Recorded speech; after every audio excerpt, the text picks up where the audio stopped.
Parfois, il y a une évidence qui ne porte pas de nom, qui n'appartient à aucun lieu, aucun événement, aucun visage familier.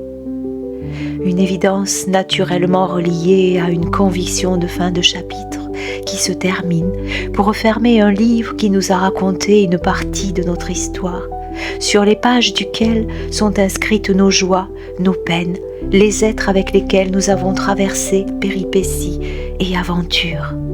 Jusqu'au moment où, dans la fulgurance d'un éclair, nous arrivons aux dernières pages, un peu nostalgiques tout en sachant que c'est la fin et que nous nous apprêtons à prendre un autre livre, entrer dans une autre histoire avec de nouveaux personnages, un nouveau décor, de nouvelles aventures à vivre. Le nouveau cycle de vie est là, tel un roman vierge de notre lecture et qui nous attend sur l'étagère, prêt à être ouvert. Parfois nous hésitons à tourner la première page, par crainte de la nouveauté, d'un décor et de personnages qui ne ressemblent en rien à ce que nous avons connu dans l'ancien livre. Pourtant nous savons que les aventures dans lesquelles nous allons nous plonger sont meilleures, plus adaptées à ce que nous recherchons. Allez, referme le livre. Lis ces dernières pages auxquelles tu t'accroches, tel un capitaine qui s'apprête à sombrer avec son bateau en naufrage. Il ne sert à rien de s'accrocher aux épaves du passé. C'est une fin de cycle, comme tu en as déjà vécu bien d'autres auparavant, comme tu en vivras encore pour te grandir, pour aller vers ce qu'il y a de mieux pour toi. Si la fin te paraît un peu triste, si tu penses à regret, que tu en attendais une meilleure, que tu pourrais peut-être la réécrire, projette-toi vers le renouveau qui t'attend dans la lumière chaleureuse du soleil. Prends le livre et commence l'histoire.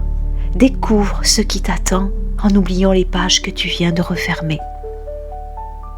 Avance en laissant derrière toi tout ce qui te ramène encore et encore en l'ancienne histoire.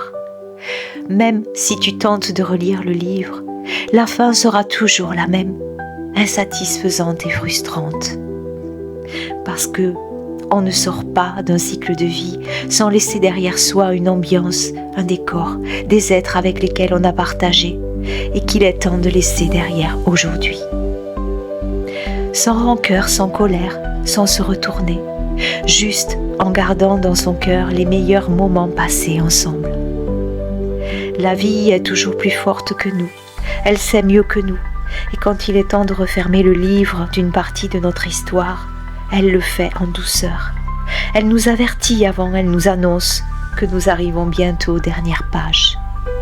Puis, lorsque ce moment arrive, dans une scène parfois de bataille finale, parfois de quai de gare, d'autres fois encore d'adieu dans les bras l'un de l'autre, lorsque ce moment arrive, quelle qu'en soit la fin, le décor et les personnages, nous n'avons plus qu'à accueillir, nous en remettre à l'évidence et d'un pas léger, franchir le seuil du nouveau cycle où tout est neuf, tout est à construire et à créer aux côtés des nouveaux êtres qui nous attendent.